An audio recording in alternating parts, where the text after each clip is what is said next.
Our story unfolds just as the sun slips above the horizon, only to be lost again in the clouds floating gloomily over the bustling city of Milwaukee. The shop owners open their doors and light their lamps, hoping to entice a shopper or two out of the rain and into their shop. But we aren't concerned with shoppers or lamps or even money. We are concerned with Elijah, the boy running through the woods. People run away from a great many things: responsibilities, relationships, in-laws.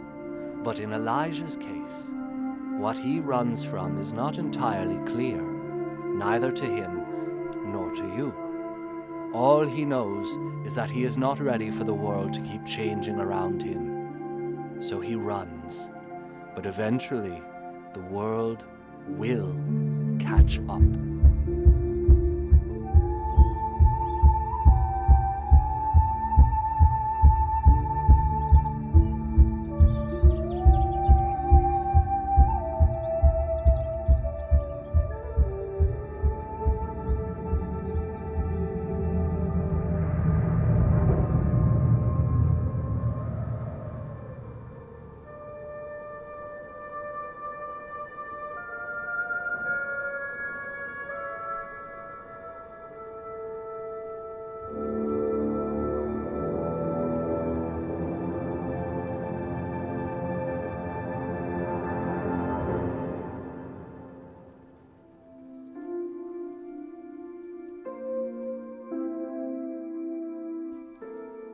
Elijah?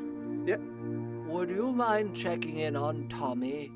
He's having another tantrum, and you know so well how to cheer him up.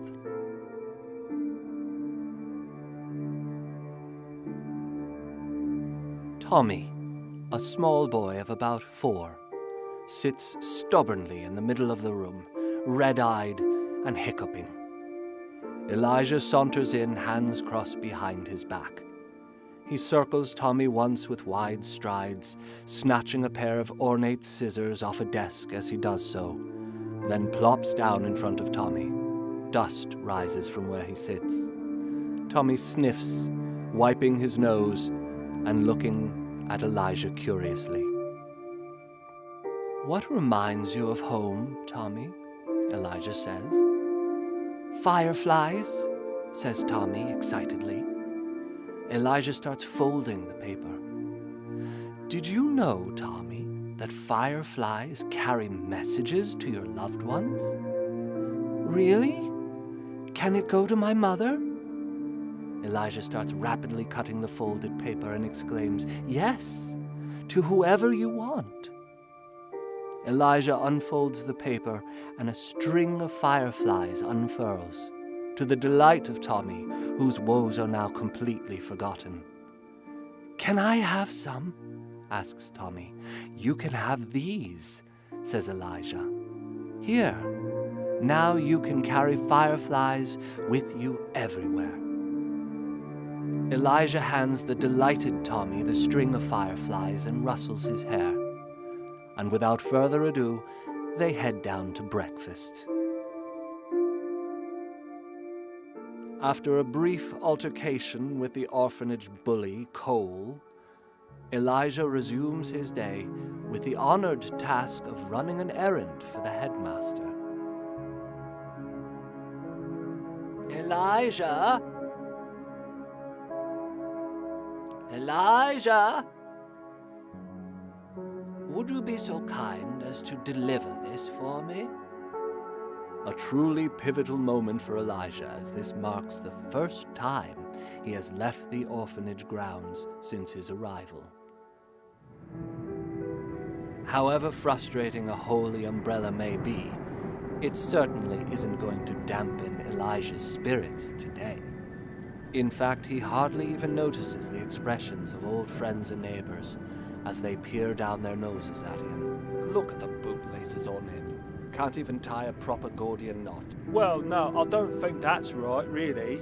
He hands off Dr. Remordier's packages, gives a wave to the shopkeep, and leaves the shop, finding himself on the much darkened Milwaukee streets. An impatient breeze pushes past him, carrying in its arms the promise of a robust fall storm. Elijah hastens along, knowing that the storm is not far behind.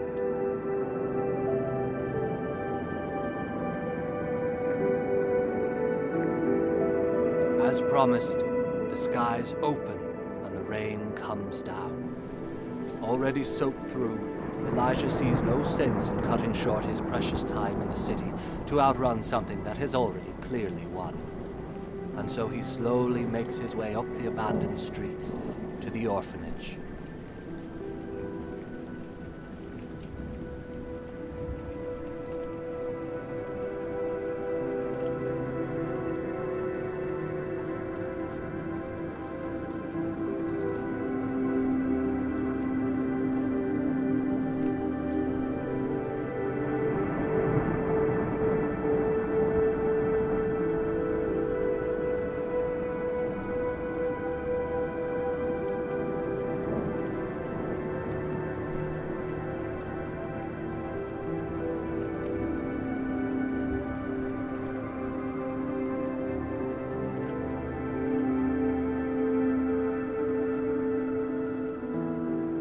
The interior of the carriage is entirely different from the outside facade. Elijah finds himself looking about a majestically ornate, albeit cluttered room, with knickknacks and golden artifacts stuffed into shelves and on walls. The room is impossibly large for a carriage interior. "Who are you?" he asks. The man neglects to answer. "Come, have a seat. I'll bet you miss your mother. She had a good heart.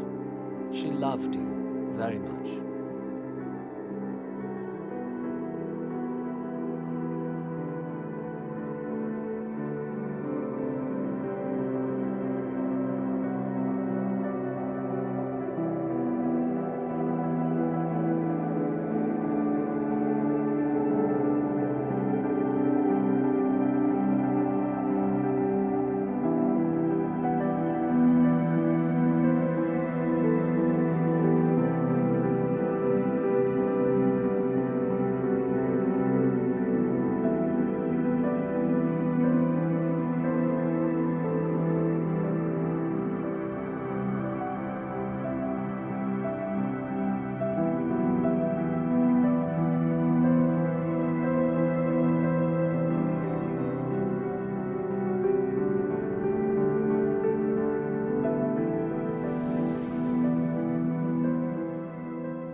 Elijah sits and wonders at the nature of death.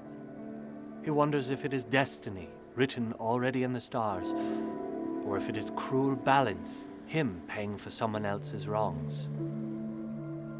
His musings are interrupted by Dr. Remodier, who knows Elijah's hiding place as well. "You'll catch a cold out here. What's on your mind, Elijah?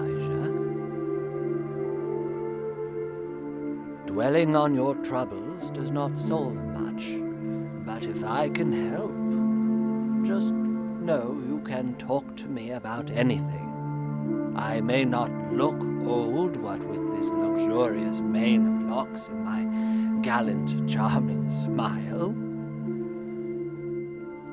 but I've seen my fair share of tragedy.